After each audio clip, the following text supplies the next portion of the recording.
வணக்கங்க. நான் உங்க சமையல்காரர் பொண்ணு. இன்னைக்கு நம்ம சமையல்காரர் பொண்ணுல புளி சாப்பாடு எப்படி செய்யலாம்னு வாங்க பார்க்கலாம். சாப்பாட்டுக்கு புளி எப்பவுமே நல்லா கெட்டியா கரைச்சுக்கணுங்க. அது கொஞ்சமா தண்ணி ஊற்றி நான் புளி நல்லா கெட்டியா கரைச்சிட்டுங்க.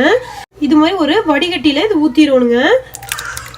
இதை இப்போ நம்ம கைவிட்டு நல்லா கரைக்கும் போது உங்களுக்கு சக்கையெல்லாம் மேலே நின்றுட்டு கெட்டியான புளியோட சாறு மட்டும் உங்களுக்கு கீழே வடியும். இப்படி நம்ம புளியை கரைக்கும் போதுங்க புளியோட சக்கை வந்து ஒன்று கூட நம்மளுக்கு புளியோட பேஸ்ட்டுக்குள்ளே போகாது. நம்மளுக்கு எல்லா சக்கையும் நம்மளுக்கு தனியாக நின்றும்.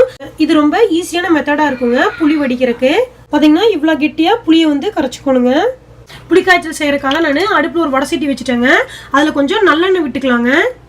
இப்போது எண்ணெய் சூடாயிருச்சுங்க. இதில் 2 டீஸ்பூனுக்கு கடலைப்பருப்பு எடுத்து வச்சுருக்குங்க, இதை போட்டுக்கலாங்க. இதில் 2 டீஸ்பூனுக்கு வெள்ளை உளுத்த பருப்பு எடுத்து வச்சுருங்க, இதையும் போட்டுக்கலாங்க. இந்த பருப்பு ரெண்டும் கொஞ்சம் லைட்டாக பொன்னிறம் ஆகட்டுங்க. இதில் 1 டீஸ்பூனுக்கு கடுகு எடுத்து வச்சுருக்குங்க, இதையும் போட்டுக்கலாங்க. இதில் நல்லெண்ணெய் பார்த்தீங்கன்னா நான் 4 டேபிள் ஸ்பூனுக்கு ஊற்றிருக்கேங்க. இந்த மாதிரி ஒரு கட்டு பூண்டு எடுத்துக்கோணுங்க. ஒரு பூண்டை 3 பீஸாக இந்த மாதிரி வெட்டி வச்சுருக்கேங்க. கடுகு பொரிய ஆரம்பிச்சிருச்சுங்க. இதில் இந்த வெட்டி வச்ச பூண்டை போட்டுடலாங்க. ஒரு 4 வரமிளகாயை கிள்ளி வச்சுருக்கேங்க, இதையும் போட்டுக்கலாங்க. இதில் 2 கொத்துக்கு கருவேப்பிலை வச்சுருக்கேங்க, இதையும் போட்டுக்கலாங்க. இதில் 2 டேபிள் ஸ்பூனுக்கு நிலக்கடலை வச்சுருக்கேங்க. இது வந்து வறுக்காத பச்சை கடலை தாங்க, இதையும் போட்டுக்கலாங்க. இப்போ எல்லாத்தையும் நல்லா ஒரு கலரி விடலாங்க. பூண்டு நல்லா வேகட்டுங்க. இப்போது பூண்டு கடலக்கொட்டையெல்லாம் எண்ணெயில் நல்லா வெந்துருச்சுங்க. பூண்டோட பச்சை வாசனை போயிட்டு நல்லா மணக்க ஆரம்பிச்சிருச்சுங்க. இப்போது நம்ம கரைச்சி வச்சுக்கிற புளியை இதுக்குள்ளே ஊற்றிடலாங்க. இதில் 1 டீஸ்பூனுக்கு மஞ்சத்தூள் போட்டுக்கலாங்க. 1 டேபிள் ஸ்பூனுக்கு மல்லித்தூள் போட்டுக்கலாங்க. நான் 1 டீஸ்பூனுக்கு மிளகாத்தூள் போடுறேங்க. காரம் வந்து நம்மளுக்கு ஏற்ற மாதிரி போட்டுக்கலாம். நான் ஏற்கனவே 4 மிளகாயை கிள்ளி போட்டிருக்கேன் இல்லைங்களா, அதனால் 1 டீஸ்பூனுக்கு மட்டும் மிளகாத்தூள் போடுறேங்க. 1/2 டேபிள் ஸ்பூன் அளவுக்கு பெருங்காயத்தூள் போட்டுக்கலாங்க. இப்போது இதுக்கு தேவையான அளவுக்கு உப்பு போட்டுக்கலாங்க. இப்போ இதெல்லாத்தையும் நல்லா கலந்து விட்டுறலாங்க. இப்போ பார்த்தீங்கன்னா புளியோட கன்சிஸ்டன்சி இந்த அளவுக்கு இருக்குங்க. இது நல்லா கொதிச்சு கெட்டி ஆகணும். புளியோட பச்சை வாசனையெல்லாம் போகணுங்க. நம்ம ஊற்றின நல்லெண்ணெய் வந்துங்க நல்லா பிரிஞ்சு வந்துடணும். அந்த ஸ்டேஜ் வந்தால் தான் நம்ம அடுப்பையே ஆஃப் பண்ணணுங்க. இப்போ இது நல்லா கொதிக்கிட்டுங்க. அது வரைக்கும் நம்ம வெயிட் பண்ணலாங்க. 2 நிமிஷத்துக்கு ஒருக்காக இப்படி புளியை வந்து அடியால் கரண்டி விட்டு கலக்கி விட்டே இருங்க. புளி காய்ச்சல் ரெடியாக இருக்குல்லைங்க. நம்ம கொஞ்சம் வெந்தய பொடி ரெடி பண்ணிக்கலாங்க. நான் அதுக்கு அடுப்பில் ஒரு பேன் வச்சுட்டேங்க. அதில் கொஞ்சம் வெந்தயத்தை போட்டுக்கலாங்க. இது வந்து எண்ணெய் எதுவும் ஊற்றாமல் வரப்பரட்டலாம் பரட்டிக்கலாங்க.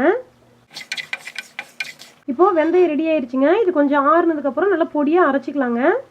இப்போது 5 நிமிஷம் கொதிச்சிருச்சுங்க. இன்னொரு 5 நிமிஷத்துக்கு இந்த மாதிரி மூடி போட்டுங்க கொதிக்க விடலாங்க. இப்போது வெந்தயம் நல்லா ஆறிடுச்சுங்க. இதை நான் ஒரு மிக்ஸி ஜாரில் போட்டு நல்லா பொடியாக அரைச்சிட்டு வந்துடுறேங்க. இப்போது இதை நல்லா அரைச்சிட்டேங்க. 5 நிமிஷம் கொதிச்சிருச்சுங்க. இன்னொரு 5 நிமிஷம் கொதிக்கிட்டுங்க மூடி வச்சிடலாங்க. புளியில் இருக்கிற தண்ணி சுண்ட சுண்ட நல்லா தெறிக்க ஆரம்பிச்சிருச்சுங்க. அதனால் நல்லா மூடி போட்டே வச்சிடணுங்க.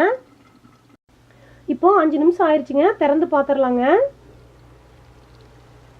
பார்த்தீங்கன்னா புளிக்கரைசல் நல்லா சுண்டிருச்சு. எண்ணெயெல்லாம் பிரிஞ்சு மேலே தனியாக வந்துருச்சு பாருங்கள். இந்த ஸ்டேஜ்லிங்க நம்ம அரைச்சி வச்சுருக்கிற வெந்தய பொடி ஒரே 1 டேபிள் ஸ்பூனுக்கு போட்டுக்கலாம். இதை போட்டனையும் அடுப்பை ஆஃப் பண்ணிடலாங்க. அப்படி இல்லாட்டி இந்த வெந்தயத்தோட கசப்பெல்லாம் இந்த புளி சாத்துக்குள்ளே இறங்கிருங்க. இப்போ பார்த்தீங்கன்னா நான் புளி ஊற்றும் போது எவ்வளோ தண்ணியாக இருந்துச்சு, இப்போ எவ்வளோ கெட்டியாக இருக்குன்னு பாருங்கள். புளி சாப்பாட்டுக்கு எப்பவுமே புளி இந்த மாதிரி நல்லா கெட்டியாக இருக்கணுங்க. இவ்வளோதாங்க. இப்போ நம்ம புளி சாப்பாட்டுக்கு தேவையான புளிக்கரைசல் ரெடி பண்ணிட்டோம். இதை வந்து நம்ம ஆறுனதுக்கப்புறம் ஒரு கண்ணாடி டப்பால் ஊற்றி ஃப்ரிட்ஜில் வச்சோங்கன்னா 2 மாதத்து வரைக்கும் கெடாமல் இருக்கும். நம்மளுக்கு எப்போ வேணுமோ அப்போ எடுத்து யூஸ் பண்ணிக்கலாம். நான் சில டைம் என்ன பண்ணுவேன், ரசம் இல்லாட்டி சாம்பார் வைக்கும்போது புளி கரைக்கிறதுக்கு மறந்துட்டுனா இதுலேருந்து 1 ஸ்பூன் எடுத்து போட்டுருவேன். அப்போ வந்து உங்களுக்கு சாம்பாரும் ரசமும் அவ்வளோ டேஸ்ட்டாக இருக்கும். இந்த புளிக்கரைசல் பார்த்தீங்கன்னா மொத்தமாக 15 நிமிஷம் கொதிச்சிருக்குங்க. இப்போ இது கொஞ்சம் ஆறட்டுங்க. புளி சாப்பாடு செய்கிறதுக்குங்க நான் ஒரு படி அரிசியை 20 நிமிஷத்துக்கு முன்னாடியே 2 டைம் கழிஞ்சிட்டு ஊற வச்சுருக்கேங்க. இப்போது இந்த அரிசி ஃபுல்லாகவே நான் வந்து புளி சாப்பாடுக்கு தான் யூஸ் பண்ண போகிறேன். அதனால் இதில் கொஞ்சம் எண்ணெய் விட்டுக்க போகிறேங்க. ஏன்னா எண்ணெய் விடும்போது அரிசி வந்து ஒன்றோட ஒன்று ஒட்டாமல் நல்லா உதிரி உதிரியாக வேகும்.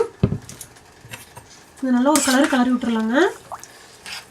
ஒரு படி அரிசிக்கு கரெக்டாக 2 படி தண்ணி தான் ஊற்றிருக்கேங்க. கொஞ்சம் கூட எச்சு ஊற்றல. கொஞ்சம் தண்ணி எச்சா ஊற்றலாங்கன்னா கொஞ்சம் சாப்பாடு குழஞ்சிரும். அதனால் கரெக்டாக அளவாக தண்ணி விட்டாங்கன்னா உங்களுக்கு சாப்பாடு உதிரி உதிரியாக கிடைக்குங்க. இப்போ இதை மூடி வச்சு 4 விசில் மட்டும் விட்டால் போதுங்க. அதுக்கு மேலே நம்ம விசில் விட வேண்டியது இல்லைங்க. 4 விசில் வந்ததுக்கப்புறமுங்க இதை நம்ம இதே அடுப்பில் வைக்காமீங்க வேற ஒரு சூடு இல்லாத அடுப்பில் எடுத்து வச்சிடலாங்க. அப்போ தான் வந்து சாப்பாடு வந்து அடியில் அடி பிடிக்காமல் இருக்குங்க. சாப்பாடு பெரட்டும் போதுங்க அதுக்குள்ளே பொடி போடுறதுக்காக 1 டேபிள் ஸ்பூனுக்கு கடலைப்பருப்பு எடுத்துக்கலாங்க. 1/2 டேபிள் ஸ்பூனுக்கு வெள்ளை உளுந்த பருப்புங்க. இதை வெறும் வடை சட்டியில் போட்டுங்க அடுப்பில் வச்சு லைட்டாக பொன்னிறமாக வறுத்துங்க. இது கொஞ்சம் குறைன்னு பொடியாட்டம் அரைச்சி வச்சுக்கலாங்க. சாப்பாட்டில் புளியை போட்டு பெரட்டும் போதுங்க இந்த பொடியும் அதில் கொஞ்சம் போட்டுட்டோங்கன்னா ரொம்ப டேஸ்ட்டாக இருக்கும். இந்த பவுடரையும் அரைச்சி நம்ம போட்டுக்கலாங்க. அப்படி இல்லாட்டி இந்த மாதிரி கடைகளில் புளியோதரை பொடி கிடைக்கும், இந்த பொடியும் நம்ம போட்டுக்கலாங்க. இப்போ சாப்பாடு விசில் இறங்கிடுச்சுங்க, திறந்து பார்க்கலாம். இப்போ பார்த்துட்டிங்கன்னா சாப்பாடு நல்லா வெந்துருச்சுங்க. இது ஒரு பெராத்தில் போட்டு கொஞ்சம் சாப்பாடு நல்லா ஆறட்டுங்க. அதுக்கப்புறம் நம்ம சாப்பாடை பெரட்டினோங்கன்னா உங்களுக்கு புளி சாப்பாடு நல்லா உதிரியாக கிடைக்குங்க. இப்போ இது மேலே கொஞ்சம் நல்லெண்ணெயை ஊற்றி விட்டுறலாங்க.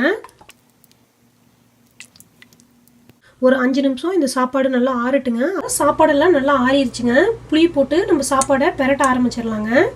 கொஞ்சோண்டு வறுத்த கடலைக்கொட்டை இருக்குங்க, கொஞ்சம் போட்டுக்கலாங்க. 2 பிட்டை போட்டு பிணையலான்ட்டு வச்சுருக்கேங்க. இப்போ ஒரு பிட்டு மட்டும் பிணைஞ்சு காட்டுறேங்க. இதில் கொஞ்சம் கொத்தமல்லி தழை போட்டுக்கலாங்க. இது கடலைப்பருப்பும் வெள்ளை பருப்பும் அரைச்சி வச்ச பொடிங்க. நான் வெந்தயத்தை எப்படி வறுத்து அரைச்சனோ அதே மாதிரி தான் அரைச்சி வச்சுருக்கேங்க. கொஞ்சம் நல்லெண்ணெய் கூட விட்டுக்கலாங்க. இதை மட்டும் போட்டு ட்ரையாக ஒரு பெரட்டிக்கலாங்க.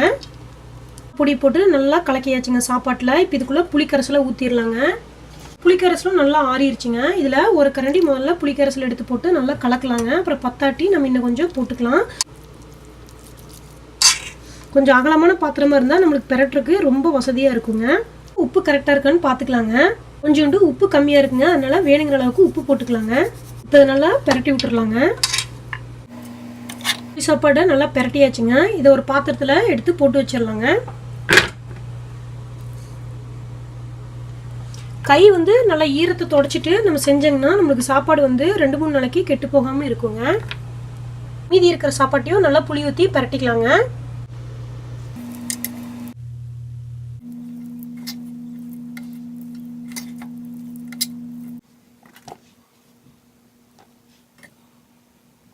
இவ்வளோதாங்க புளி சாப்பாடு ரெடி ஆயிடுச்சு. நான் காய்ச்சின புளிக்கரைசல் பார்த்தீங்கன்னா ஒரு படி அரிசிக்கு எச்சாவும் போகல, பத்தாமையும் போகல, கச்சின்னு இருந்துச்சு. சாப்பாடு பார்த்தீங்கன்னா எவ்வளோ உதிரியாக இருக்குது பாருங்கள். நம்ம எங்கேயாச்சும் வெளியூர் போகிறோம் அந்த மாதிரி இருந்துச்சுன்னா இந்த மாதிரி நீங்கள் புளி சாப்பாடு செஞ்சு எடுத்துகிட்டு போனீங்கன்னா 2-3 நாள் ஆனாலும் உங்களுக்கு கெடாமல் ஃப்ரெஷ்ஷாக இருக்குங்க சாப்பாடு. இந்த புளி சாப்பாடோட டேஸ்ட் பார்த்தீங்கன்னா நம்ம கோயில்களில் பிரசாதமாக வாங்கி சாப்பிட்ற புளி சாப்பாடு மாதிரியே இருக்கும், ஐயர் வீட்டில் செய்கிற புளி சாப்பாடு மாதிரியே இருக்கும். எங்கள் அப்பா எப்பவுமே இந்த மாதிரி தான் புளி சாப்பாடு செஞ்சு வளகாப்புக்கு கொடுக்குறதா இருந்தாலும் கோயில் விசேஷங்களுக்கு கொடுக்குறதா இருந்தாலும் யாராச்சும் கோயிலுக்கு கொண்டு போகணும், ஒரு வாரம் வரைக்கும் கெடாமல் இருக்கணும் அப்படின்னு கேட்டாங்கனாலும் இந்த மாதிரி தான் எங்கள் அப்பா செய்வார்.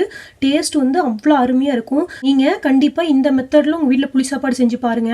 தங்க காப்புன்னு புளி சாப்பாடு செஞ்ச கைக்கு வைரத்திலேயே காப்பு செஞ்சு போடுவாங்க.